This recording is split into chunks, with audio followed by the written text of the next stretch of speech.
All right, so hopefully everybody enjoyed the introduction to my rambling series. Like I said yesterday, it's just something that I can just much more easily depend on myself to be here. Now, whether or not this is going to be an everyday thing or depending on when some news comes out or otherwise, you be the judge.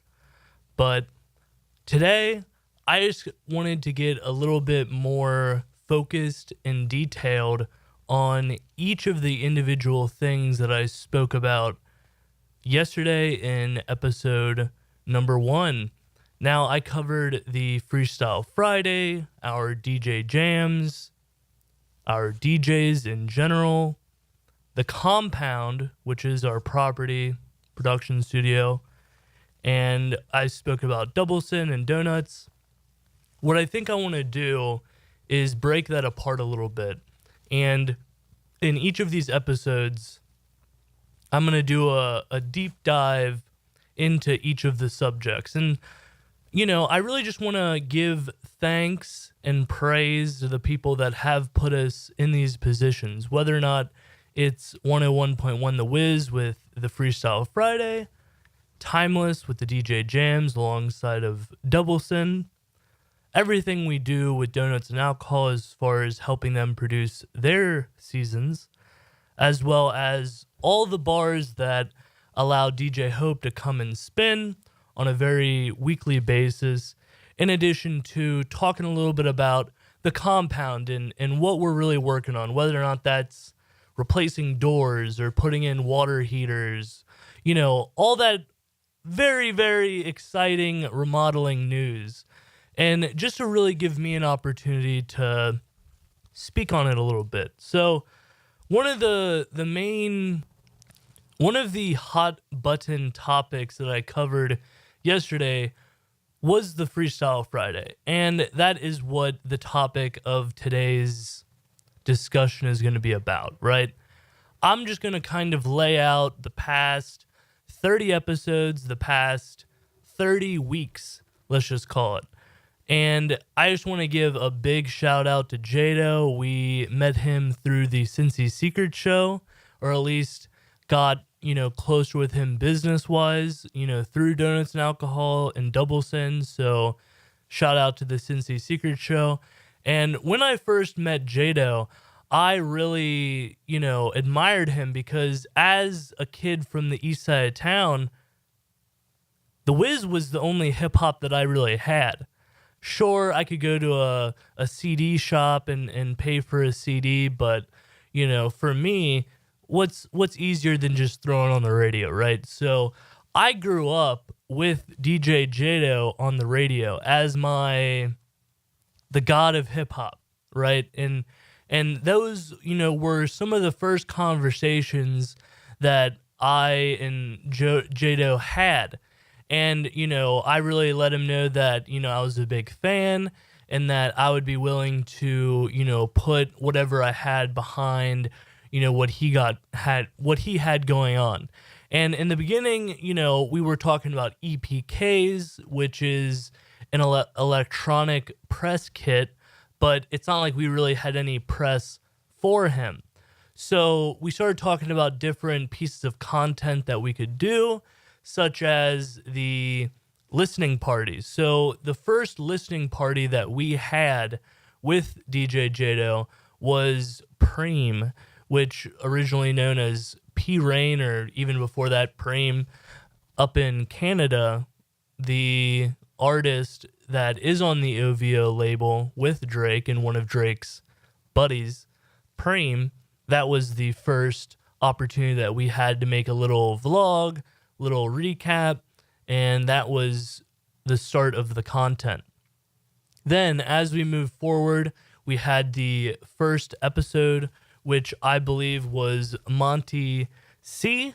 He came in talking about Don't Call Me, Call Smooth, and that's how we kicked it off. And, I can talk about the artists individually, I can talk about, the content, but I'm going to first kind of lay the groundwork for the whole atmosphere as a whole. This is a dream. This is a dream of mine. I had always grown up thinking, man, what does the Wiz's office even look like? That was something that I had dreamt about for, since I could remember.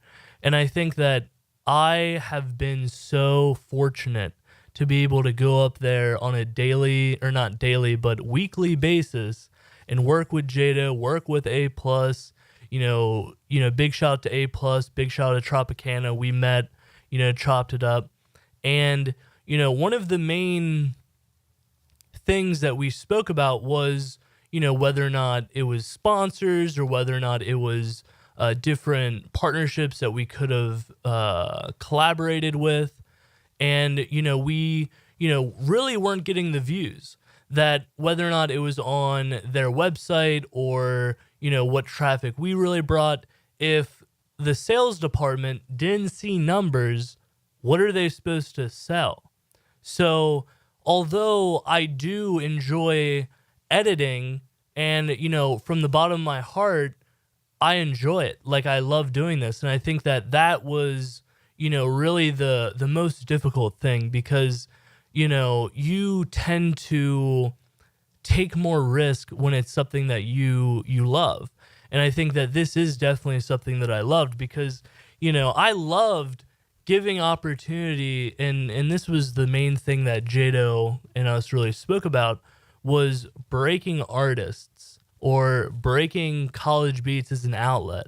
That was the main goal of this whole Freestyle Friday, whether or not we were putting Monty C. Benjamin up there, Tribe, Fame, Pedro, Lantana, Chris Crooks, B. Luck, K. Riley, which is an OG, JDough, J. Ill Got Juice, KID, J. Guts, one of the more community picks, Jose Reese, Eben Flo, JB, Lamont, Speed Walton. Then around that point, we had the Cypher. So for the Cypher, we called out Chris Crooks, Monty C, Benjamin, Tribe, and JDough. And after that, we got together with Santino Corleone and another artist that we've really, grown a liking towards as far as quality is concerned, Casey Ruski. He was really the only artist that brought significant numbers to our YouTube, at least, because the links that we're promoting is on the Wiz, and it's not embedded from our YouTube channel. So we're promoting all of this content directly to the Wiz's website. So we're not really getting very many residual views off of that content. But KC, whether or not it was his management or, in some of the videos that we've done with him, there is some advertising involved. But I think the Freestyle Friday for KC right now is sitting at 1,500, 1,600 views. And I think that is more in the vein of something that, we should be looking into. So big shout out to KC. Then we brought up Deo Gold. And I would also like to say that Santino Corleone's video, his little preview on Facebook, did about 7,000 views. And I think that something that I touched on yesterday a lot was artists that I would probably say 80% of the artists, if not 90% of the artists, didn't even share their own previews. Or didn't, and I'm not saying just on Instagram, I'm talking about more so on Facebook, where a lot of views would come into play. That when an artist, for example, Dub Santor, his video got 7-8K as well. Dub shared it, Santino shared it, and you're looking at 7,000, 8,000 views. And I think that has also been one of the troubles, is that, we're really just bringing up these artists, throwing them to the wolves, throwing down a freestyle, whether or not it's pre-written or on their phone, and there's not really any organizational structure behind, what our expectations were. And I think that is a lesson to learn, that, if you really don't have that scheduling behind something, you can't really fault anybody. Because if they don't know when the video is going out, or it's on an inconsistent schedule, how can they plan for it? And I think that has really been the most challenging aspect, because at the end of the day, if you're cranking out content on a weekly basis and recording it on a weekly basis, that makes it a lot more difficult. That, looking at Donuts and Alcohol, now they're recording once a month, but previously they do 10, 6, 7 episodes in one sitting, edit it for a good month or so, and then release the content. Organize it with the artist, have conversations with the artist of what the expectations are, because let me tell you, one of my biggest pet peeves has been when people crop the video. Because what's the whole purpose of cropping the video if we're the one that edited the video? That you only have that video to post because we edited the video. And you're telling me you're going to crop the video. Doesn't that defeat the whole purpose? And that just can't fly. Because I'm putting in so much work and I can't even get out someone going full screen. I mean, I'll mention the first one, Monty C. Benjamin, cropped the main video. Look at Dub Santor. I think he just took a video of his phone with a cropped image, on Instagram at least. Let me see. Even as recent as Prince Bob cropped the video. So really, if my main goal is getting our logo out there, and there are artists that, whether or not it just comes from, inexperience or, laziness, hey, I understand it may be difficult to, click full screen. We're coming up on 12 minutes. I'm sorry. That is a communication error on our part. That, we have to have them understand that posting our videos in full screen where our logos are clearly displayed, and really it has been a hard thing, because I spoke a little bit about it earlier yesterday as well. Is just the relationship. When you come into a situation with artists that, may not have the budget, that, I've been told, oh, well, you should be, having your hustle and, building with these artists and trying to get, more video content out with them. I'm interested in a business to business relationship.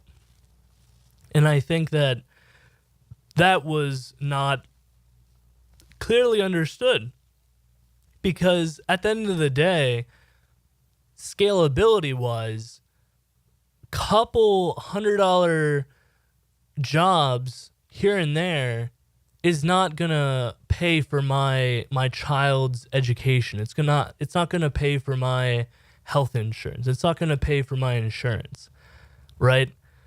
And maybe I may be wrong. Maybe there are people that are out there and, killing it. Big shout out, visuals by Al and Taisha. I mean, he is killing it. And talking about myself a little bit, I'm not a videographer. I'm not a photographer. My camera just gets me into the door, and it just happens that I'm able to edit. It just happens that we're able to create this content. And I like partnering up. My dad always said, work your strengths and hire your weaknesses. And I think that having those skillful people around us enable us to be the best version of who we can be. So I really feel like this is, a good place to wrap it up. And I just want to give a big shout out to everybody who did support us on Freestyle Friday. And I do want to list off the other artists that I didn't get to mention. Deo Gold, Trademark Aaron, Niece Cotty, Bread Bag Jones, Alan for President, Prince Bop, D8, and Benji. And we've got another guy that is going to be dropping this Friday as well. I believe it's Shoopy or Soupy or Shoppy or something like that. So big shout out to everyone who supported us through this series of Freestyle Friday. I hope that in the future, now that if we're going to be having the finale at episode 30, some of the things going forward that I would, like to change is using more original beats, because it's one thing for us to be promoting these artists, but we could also be taking advantage of this and promoting producers, because not only is it good to support your city, but if you're using copyrighted beats, guess what? You're not monetizing them on YouTube. And if you're not monetizing them on YouTube, you're not getting paid. And that is not very smart. So moving forward, I would like to use producers' beats. We are College Beats. You can find our email down below. That if you are a producer or if you know any producers that produce more crisp trap type beats, definitely send them over, as well as any other beats. Sure, I'll listen to them. But like I said yesterday as well, I'm not the music guy. You can send me the beats. I'm going to play them for the artist. If they decide to use them, we will tag you. Just because I don't reply doesn't mean I don't like your beats. It just means that artists or other producers want different RPMs or different sounds. All art is good art. And I think that however we're able to fashion this is what's most important. And something that I don't really think that I touched a whole lot on is the credit that I want to give our own team. I've talked a lot about what JDough's been able to do for us, but I also need to touch on our quality. And I think that our quality would not be 5 times, 10 times as good. We would still be using 1080p cameras if it wasn't for Cody Kirshner. And I want to give a huge shout out to him for coming through on a weekly basis.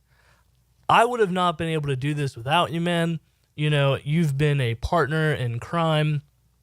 So big shout out to Cody. And I also want to talk about our DJ, who also have been very, very dependable week in, week out. DJ Hope, our official DJ for College Beats. Big shout out to you, man. You've been coming through. You've been scratching. You've been, getting the opportunity of being on the Wiz. Congratulations. Heard your podcast with DJ Wavy Mo over on the Future Moguls podcast with Matt and Gravel. Him giving you props. I'm very, very proud of you, man. So, big shout out to Hope, as well as Matt from Doubleson for coming through, helping us out with press, getting us in the Doubleson magazine a few times. I insisted to get Cody in, so, big shout out to Cody getting in the magazine as well. He's now a published photographer. Congratulations. And one of the other topics of discussion is mine and Trevor's partnership. And I think that not a lot of people understand it. But what I will say, our relationship as it pertains to the Freestyle Friday, at least from my vantage point, had always been, how would we be able to get the biggest contacts possible? And I'll go into this on another episode pertaining to Post Malone and getting bigger artists and having bigger shows.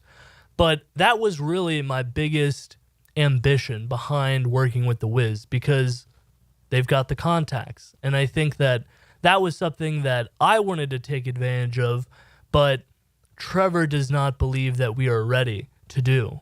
So that was really also the tipping point where, although I wanted to get our logo out there, although, I appreciated JDough's help with breaking our company, if Trevor wasn't going to take advantage of the contacts and take the risk, because that's what it is. It's, I'm not giving Trevor a hard time, but taking the risk. And Matt's seen a lot of people come through US Bank Arena or come through other big venues and just waste away their fortunes. But what I would really like to see is approaching any management team.